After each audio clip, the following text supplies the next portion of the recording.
২০২৫ সালের কুরবানির হাট কাবাবে মানিকগঞ্জের স্বাধীন। স্বাধীন কিন্তু একদম সবে স্বাধীনের মতোই তাকে বাতাস করা হয়, গরমের সময় খাওয়ানো হয় একদম ন্যাচারাল খাবার। ফিরোজার খামারে এবং রূপা বা ফিরোজার খামারে তারা কিন্তু একদম খুব বড় করে তুলে, প্রায় ৩০ মণ ওজনের এই স্বাধীনকে বড় করে তুলছেন এবং সবচাইতে মানিকগঞ্জের বড় পশু এটি। তো আপনারা দেখছেন তো এবার কিন্তু খুবই আকর্ষণীয় এই ২০২৫ সালের কুরবানির জন্য বা এই গরুটি প্রস্তুত করা হয়েছে। প্রাণী সম্পদ অধিদপ্তরের সাথে আমরা কথা বলেছি, তারা আমাকে জানিয়েছে যে সব কিছু মিলিয়ে একদম খুব ভালো মতো এটা প্রস্তুত করা হয়েছে। আমরা কিছু ফিরোজার মেয়ে রূপা এবং যারা অতিথি আসছে এখানে দেখভাল করার জন্য, আমরা তাদের একটু কথা শুনবো আসলে এই পশুটা সম্পর্কে তারা কি বলছেন।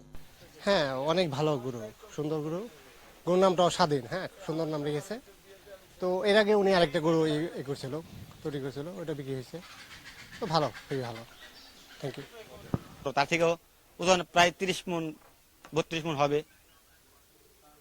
আমি এটা বগালে আসি। এটা স্বভাবটা অনেক ভালো, মানে গরু তো গরুই, তারপরেও পশু হিসাবে অনেক ভদ্র। এটা এই ই করানো যায়, জেনে শুনে নাইরে বাহির করানো যায়। বাহির করতে আগে আরো পালছে সেগুলি, আরো অনেক লোক রাখছে, আর এটা তো লাগে না। এটা অনেক ভদ্র গরু। শুনি যে অনেক বিশাল আকারের মানে গরু, 10 মণ বা 20 মণ বড় আকারের গরু।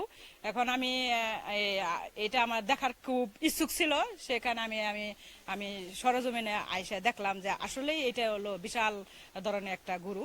এই গরুটার দাম আসলে মানে অবাকই যে 10 লক্ষ টাকা এই গরুটার দাম।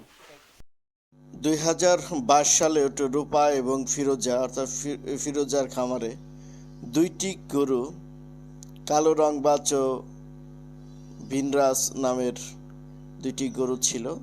আমরা এই ২০২৫ সালের স্বাধীন গরুটি সম্পর্কে তাদের কাছ থেকে শুনবো। রূপা, আমি আমাদের বাড়িতে এই বড় গরুটা আমরা পালি 1 বছর ধরে। আর আমি এই গরুটা আমার বাড়ির আমার ভাইদের মতো একটা অংশ, আমার ভাইয়ের থেকে বেশি অনেক যত্ন করি। আমার আম্মুর সঙ্গে স্কুল থেকে আইসা আমি যেটুক পারি সহযোগিতা করি। এটাকে আমি ভাইয়ের মতো, কি ভাইয়ের থেকে আরো বেশি চোখে দেখি এই গরুটাকে আমরা। আগে কালো রংবাজ বিন্দাস চালছিলাম, তারপরে গরু নাই দেখে আমার ভালো লাগে না। এ কারণে আমি আবার ফিরে এটারে অনেক জায়গায় বিচরাইতে একটা খোঁজ পাইলাম। আমি গুলোরাত থেকে এই গরুটারে তৈরি করে পাইলাম। পাওয়ার পরে এই গরুটা আমি 1 মাস ভরে ঘুরতে ঘুরতে এই গরুটারে আমি কিনে আনলাম। এই গরুটার একেবারে মেরা ছিল কেটকেটা। আমি সেই গরুটারে আমি অনেক টাকা দিয়ে কিনছি, কিনে আমি 1 বছর ধরে লালন পালন করতেছি। ও আনলাম মতো আমি বললাম এই গরুটা আমি কেমনে সারামো, কেমনে খামো, এটা যা খাইতো আমি তাই খাওয়াইতাম। ওরে উড়ে আমি সবসময় বুসি চুলা এগুলা খোল মোল ওর সবসময় দিয়ে থাকতাম, ও জানি খাইয়া জানি সবল হয়। এই কারণে আল্লাহ মাশাআল্লাহ আমার খাইয়া অনেক সবল হয়েছে।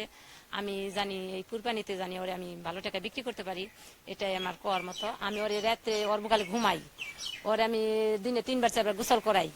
ও কি খাইবে না ওর মুখে সবসময় আমার খেয়াল আছে, কিন্তু কয়দিন ধরে আমার খেয়ালটা কম হইতেছে। তাও আমার মেয়ে খেয়াল করে। আমার শাশুড়ি ডেক্সিটি নিয়ে ঠ্যাং ভেঙে গেছে। আমি মানিকগঞ্জ ঢাকা পঙ্গুতে নিয়েছিলাম, সেনে আমি গরু তালে রাখতে পারি নাই। ফির আমি মানিকগঞ্জ আইসে প্রাইভেটে এসে হ্যাঁ অপশন করে নিয়ে লটমট ভরে নিয়ে আসি। আমি শাশুড়ির নাকি আমি গরু ওই যে করলাম ছোলা ভুসি, তারপরে কলা, ঘাস, তাজা ঘাস, এই প্রাকৃতিক খাবার আমি খাওয়াই লালন পালন করতে। আমি ওরা ভাত থেকে বেশি কিছু আমি খাওয়াই না। মানুষের কাছে গরু নষ্ট হয়ে যাবে, আমি ওই সমস্ত জিনিস আমি গরু খাই না। আরো যে পালছি কালো রংবাজ বিন্দেজ, আমি 3 বছর আমার ঘরে আসছিল, তো আমার কোনো ঘাটে গনে ঘুরে আনছিলাম, তো আমার গরু কোনো ক্ষতি হয়েছিল না। আমি হাবি জাবি জিনিস গরু খাওয়াই না, আমি প্রাকৃতিক ভাবে গরু খাওয়াই। আর কি করে ওরা গোসল করাই, চিড়িনি দিয়ে আশ্রাই, উজানি ঠান্ডা সুস্থ হয়, ওরা শ্যাম্পু দিয়ে গোসল করাই, এই সমস্ত নিয়ে ওরা নিয়ে আমার দিন কাটাই। এই সমস্ত আমি জানি ওরে একটা ভালো কাস্টমার পাই। আমার শাশুড়ির নিয়ে আমি অনেক ব্যস্ত আছি। আমি ওর নাম স্বাধীন আছে, শান্ত দেখে, ও দেখতো যেমন স্বাধীন, ওরে শান্ত দেখে আমি নাম রাখছি ওর নাম স্বাধীন। প্রিয় বন্ধুরা, সবচেয়ে বড় গরু মানিকগঞ্জের মধ্যে আপনাকে দেখানোর চেষ্টা করলাম। তো এটাই হচ্ছে মানিকগঞ্জের পানি সম্পদ অধিদপ্তরের মতে 2025 সালের সবচাইতে বড় গরু। ভালো থাকবেন, সুস্থ থাকবেন, সে পর্যন্ত আল্লাহ হাফেজ।